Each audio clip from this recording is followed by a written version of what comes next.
In this short video, I'd like to provide not only an update about some of the recent developments of Bluebird Bio, but use those also to illustrate one of the challenges that many of the gene editing companies will undoubtedly face when they attempt to bring their products commercially to market. The challenge I'm talking about is the negotiation for healthcare reimbursement, that is, the pricing that a company can obtain for the marketing of a new drug in a particular country. Although I have a PhD in biomedical engineering and over 15 years of working experience in the healthcare industry, I do not intend to give you investment advice. Please do your own research before making any investments. You are watching Health Wealth.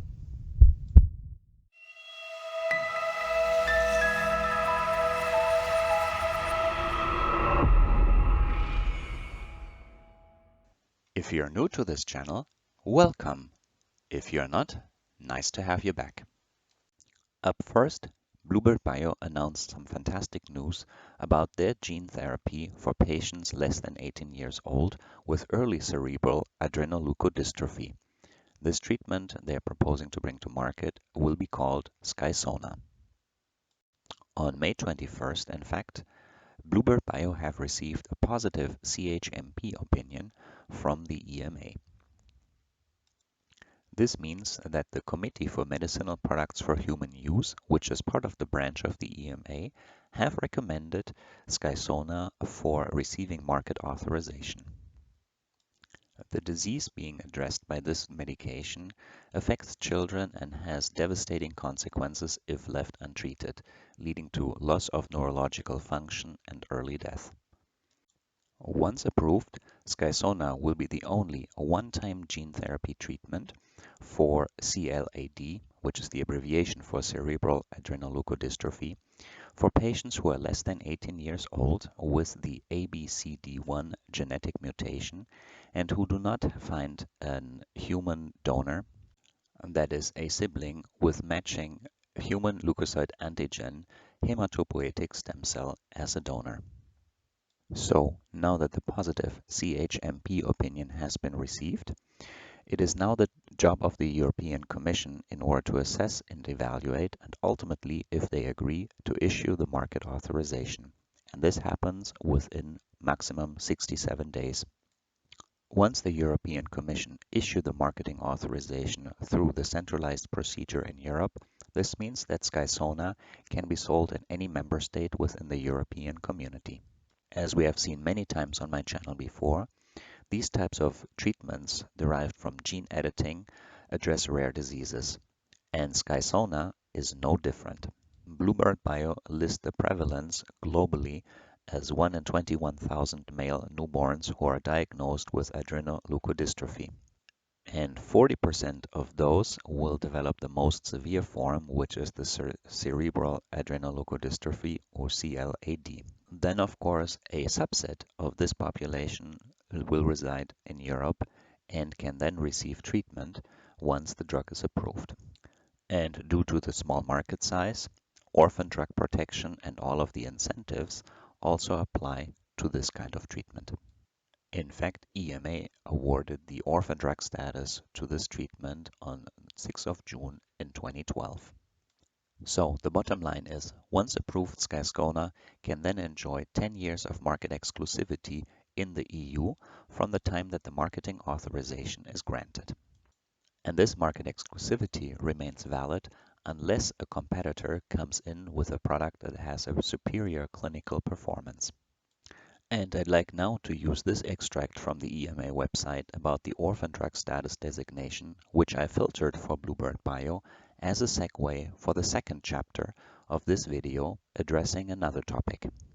As you can see, Zynteglo received the orphan drug designation for the treatment of beta thalassemia in 2013 and for sickle cell disease in 2014. And Zynteglo is commercially approved through market authorization in the European Union. So then, rightfully proud, Bluebird Bio reported in their fourth quarter and full year financial results, published on their website in February 2021, the first commercial treatment of Zynteglo administered in Germany. You may then also recall the suspected unexpected serious adverse reaction that Bluebird Bio had to report on, which was not necessarily linked directly to the Zynteglo, but nevertheless in relation to the viral vector delivery. That is the same in this particular case. I leave a link to this video in the description as well as here. And while Bluebird Bio still finalized the last discussions with regulators related to these unfortunate events, which have, though from a scientific point, been resolved, we now fast forward about 2 months to see about the next press release talking about Zynteglo. On April 20th of this year, Bluebird Bio have announced that the reimbursement negotiations in Germany did not result in a price for Zynteglo that reflects the true value of this one-time gene therapy with potential lifelong benefits for people living with transfusion-dependent beta thalassemia. Bluebird Bio go on to explain that the price proposed by the German health authorities failed to recognize the severe disease burden of patients living with transfusion-dependent beta thalassemia, as well as the innovation and the benefits that the medication Zynteglo brings to these patients who are impacted by the disease every day throughout their lives. And this is precisely the new point that I wanted to highlight in this video, as I have not discussed this particular aspect in any of my previous videos before. By now, you are already familiar with the arduous and long road to commercial success going through the clinical trial phases 1, 2, and 3. Regulatory approval may also be long and at times difficult to achieve. And then, aside from the struggles of scaling up manufacturing, having GMP, that is good manufacturing practices, approvals of manufacturing sites, as well as distribution, etc., you might think that now surely we must be ready to commercialize a product. But this particular example of Bluebird Bio can stand in for many other companies and their struggles as well, and that is the topic of healthcare reimbursement and the involved pricing negotiations that companies have to engage in pretty much any market in the European Union. And unlike approval, which is a centralized procedure, these pricing and healthcare reimbursement negotiations need to happen in all individual countries in which a product is intended to be marketed. So then naturally we also see this message being repeated in the Q1 2021 earnings report. Without going into too much details about the pricing negotiation and reimbursement process, the highlights from these discussions basically imply, and we have seen this here with Bluebird Bio, that companies attempting to bring new authorized innovative medicinal products to market may have a particular target price in mind, but the price that is ultimately agreed and awarded to this drug in a local market really depends on the negotiations with the local health authorities and the so-called payers.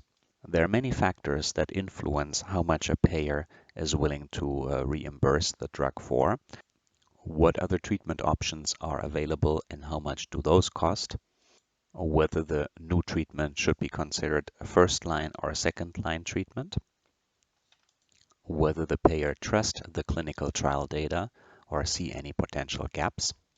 And ultimately, the healthcare industry are observing a trend where payers, rather than paying outright for the consumption of a drug, intend to actually only pay for outcomes. And we have seen first cases of this, for instance, with Novartis's CAR T-cell therapy called Kymriah. In addition, as I had mentioned, that pricing negotiations are happening in all the different markets where a company is intending to sell a product. The prices for reimbursement will naturally vary amongst the different countries.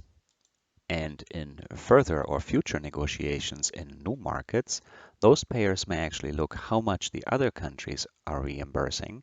And if there is a particular country that reimburses very little, of course the incentive and the likelihood of a payer in another country to reimburse much more is going to be diminished.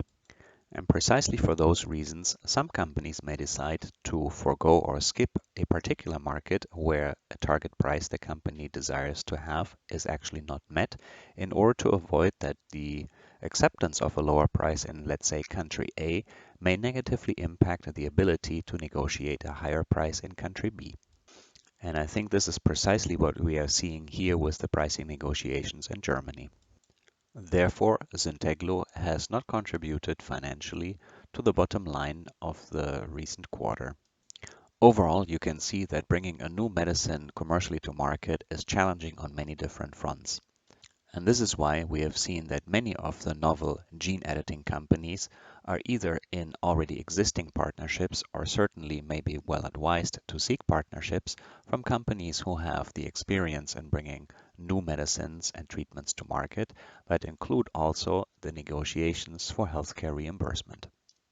And then finally, just before wrapping up the video, Bluebird Bio announced further good news on June 7, 2021, that the FDA have lifted the hold on the clinical trials for sickle cell disease and beta thalassemia, which were put in place after the suspected unexpected serious adverse reaction that Bluebird Bio had reported on in March.